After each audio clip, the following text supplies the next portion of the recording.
Olá, olá pessoal, tudo bom com vocês? Aqui é o professor Gabriel Zayed, professor de Química do Triale Concursos. Vamos começar por aqui a resolução de mais um exercício de Química da prova da SpaceX do ano de 2023. Essa questão aqui ela é uma questão bem interessante, aquelas questões de afirmativa, só que fala de um monte de coisa. A gente vai estudar aqui substâncias, vamos falar sobre substâncias simples, mas tem que analisar se a substância é composta, vamos falar sobre isomeria, tipo de interação intermolecular e até mesmo cálculo de massa molar. Então, uma questão aí que engloba diversos temas que são sim básicos, tranquilos na química, só que aí é uma questão que ela puxa um pouquinho a memória do estudante para ver se ele lembra ali da parte conceitual da química, mesmo que sejam conceitos simples, são conceitos importantes para o aluno relembrar. Vamos lá?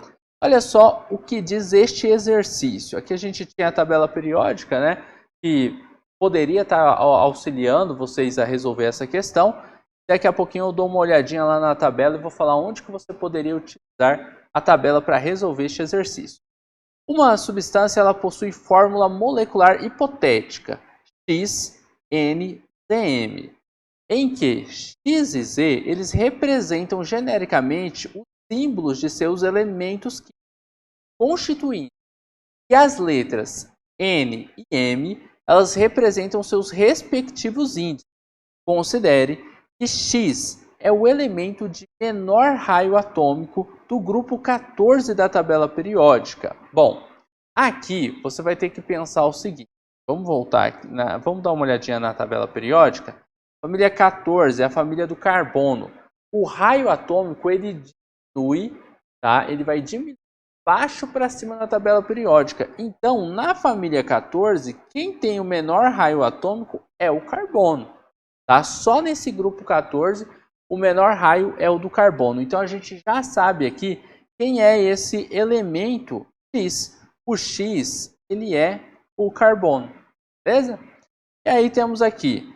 E que Z, ele é um único elemento, que é o único elemento que apresenta um isótopo sem nêutrons em seu núcleo, e que a cada molécula da referida substância possui somente ligações do tipo sigma, só ligações simples, e cadeia aberta. Bom, primeiro, quem que é o único elemento que tem um isótopo que não possui nêutrons no seu núcleo? É o menor elemento da tabela periódica, o hidrogênio, tá? Porque nós temos um isótopo do hidrogênio, que é o hidrogênio leve, aquele hidrogênio que só tem um próton e um elétron.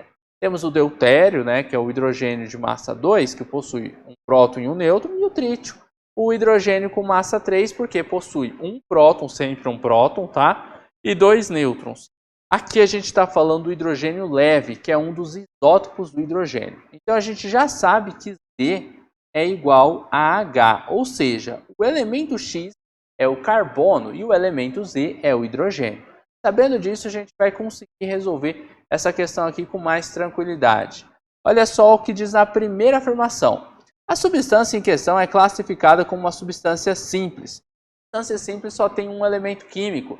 E aqui a gente está falando de uma substância que tem carbono e hidrogênio, dois elementos químicos. Logo, é uma substância composta. Então é falsa essa afirmação.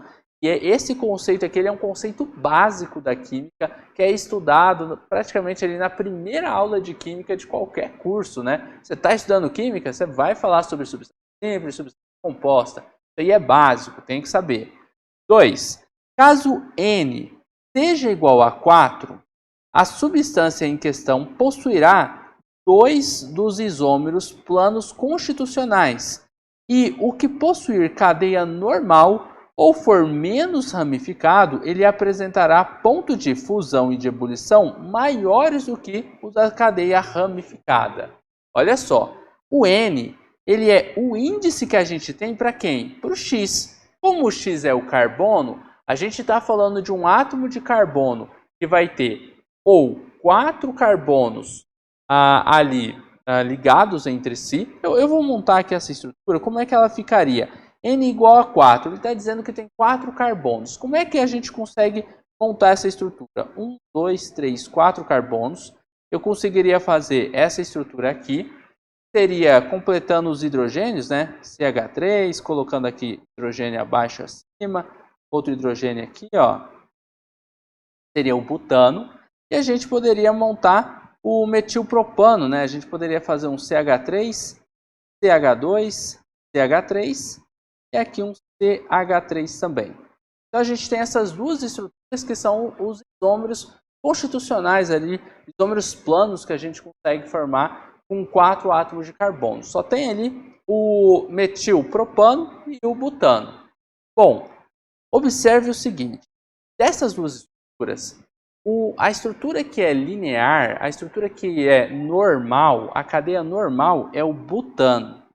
O butano, se você conseguir acoplar outro butano em cima dele, você consegue, com moléculas que são apolares, fazer a interação intermolecular de dipolo induzido ali. Você consegue fazer uma interação até que boa, porque eles têm uma área de contato para fazer essa interação que é grande. Mas se você tem um composto que é ramificado, ó, seu composto ramificado, ele vai ter uma parte ali meio que sobressalente que ela vai impedir um acoplamento entre duas moléculas, porque ela vai ter uma partezinha que vai fazer com que a interação entre essas moléculas ela seja um pouquinho menor. E aí essa interação sendo um pouco menor, ela faz com que o ponto de ebulição, o ponto de fusão, eles sejam pontos de ebulição e fusão diferentes. Aquela que se acopla bem, a que é uma cadeia normal, tem ponto de ebulição e de fusão mais altos. E é justamente o que diz essa afirmação. Olha só, caso n seja igual a 4, a substância em questão possuirá dois isômeros planos constitucionais, verdadeiro, que são o butano e o metilpropano. Aí, e o que possui cadeia normal ou for menos ramificado, apresentará ponto de fusão e de ebulição maiores. Isso aqui é verdadeiro, porque ele tem maior interação por causa do acoplamento ali das moléculas. Tem maior área de contato para elas fazerem essa interação. É uma interação fraca, porque é uma molécula apolar? É uma interação fraca. Mas entre uma molécula apolar fazendo uma interação, uma cadeia normal, não ramificada, e uma ramificada, a normal ela tem interações mais fortes, tá? São mais interações e por isso ponto de ebulição e de fusão ficam maiores.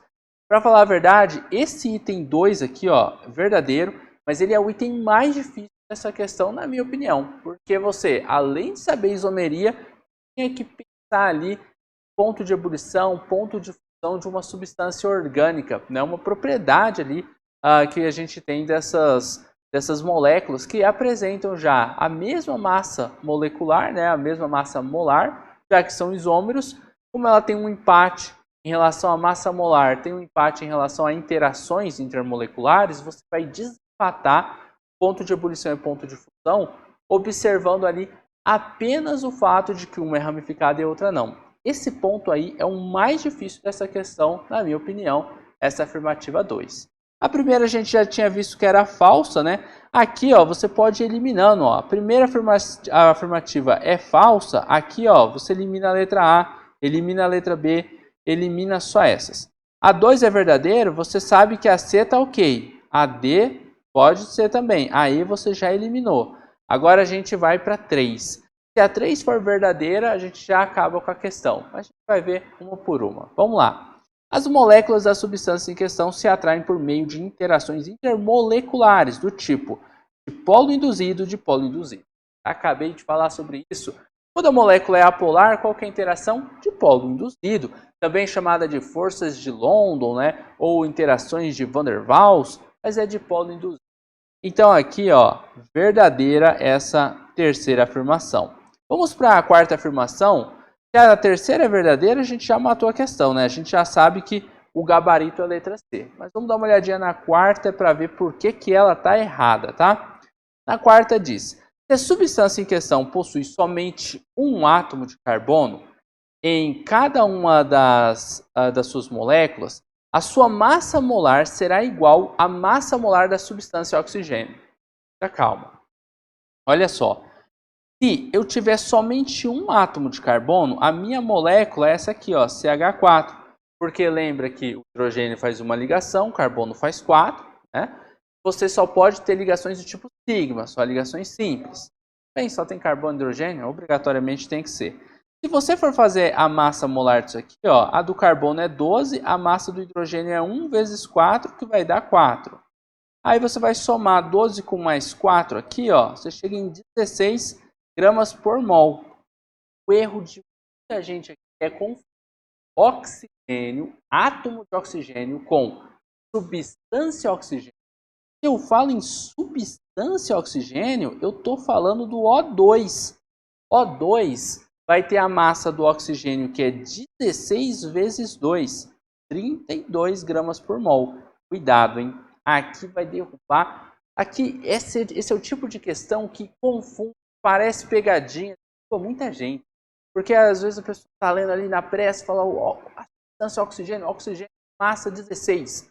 Aí vê que o metano, o CH4 ali, também é 16. Aí fala, é verdadeiro. Essa daqui tem que ser verdadeira. Cuidado, tá? Essa questão é falsa porque substância oxigênio, a gente está falando do O2 e não de O apenas. Não é um átomo de oxigênio.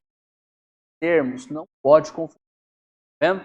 Bom, aqui a gente tem aqui uma questão que é falsa, mas que pode derrubar muita gente experiente ali na pressa, o cara fazendo a questão ali meio com pressa porque já fez umas afirmativas um pouco maiores e achar que essa daqui está fácil.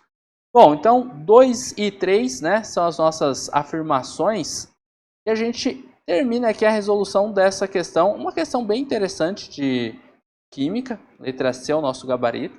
É uma questão bem interessante porque aborda diversos temas aí dentro dela. Eu espero que você tenha gostado da resolução dessa questão, eu espero que tenha compreendido o passo a passo da resolução deste exercício de química e eu te aguardo na resolução dos próximos, tá bom? Desejo bons estudos para você, um forte abraço e até a próxima. Tchau, tchau.